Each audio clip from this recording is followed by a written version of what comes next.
Շաքարային դիաբետ ունեք, եկեք տեսնենք, թե ինչպես վայելել ձեր սիրելի վառ ազգային ուտեստները և միաժամանակ վերահսկել առողջությունը։ Վախենում եք դիաբետի պատճառով կորցնել ձեր ավանդական խոհանոցը։ Արդյոք ձեզ իսկապես ինչ-որ հատուկ դիետա է պետք։ Միանշանակ ոչ, այսօր կկոտրենք հենց դիետաների մասին այս միֆը, ձեզ ընդամենը ճիշտ հավասարակշռություն է պետք։ Ահա մեր պլանը բժշկական ուղեցույցներից մինչև սննդաբանությունն ու ձեր ընտանեկան ճաշասեղանը։ Ամեն ինչ շատ պարզ է։ Անցնենք գիտությանը, տեսնենք, թե ինչպես են 2025-ի ամերիկյան դիաբետի ասոցիացիայի թամ ուղեցույցները դառնում մեր հիմքը։ Գլխավոր կանոնը՝ ավելացրեք բուսական սպիտակուցներ ու բջջանյութ, բայց սահմանափակեք հագեցած ճարպերը ձեր սիրտը պաշտպանելու համար։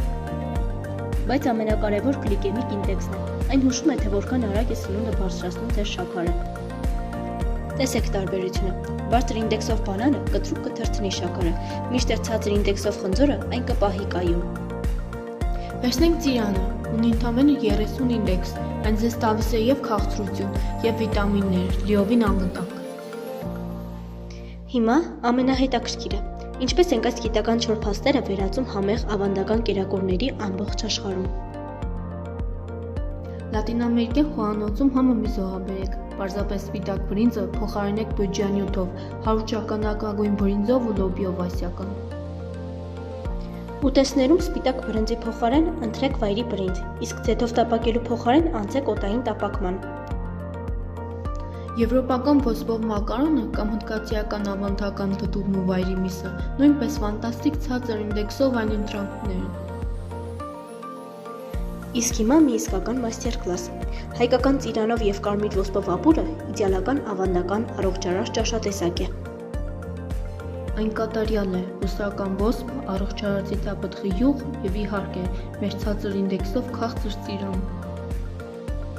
Այս ամենը առօրյայում հեշտ կիրառելու համար շատ եմ խորհուրդ տալիս վարել շաքարախտի օրագիր, այն իսկապես օգնում է։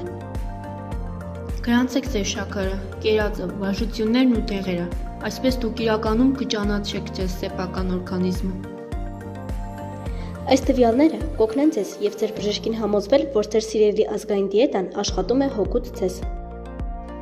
Հիշեք, առողջ լինելու համար երբեք պետք չէ հրաժարվել ձեր հարուստ մշակույթից ու մանկության սիրելի համերից։ Խելացի փոխարինումների շնորհիվ ամեն ինչ հնարավոր է։ Դե ինչ, որ ազգային ճաշատեսակն եք պատրաստելու այսօր երեկոյան։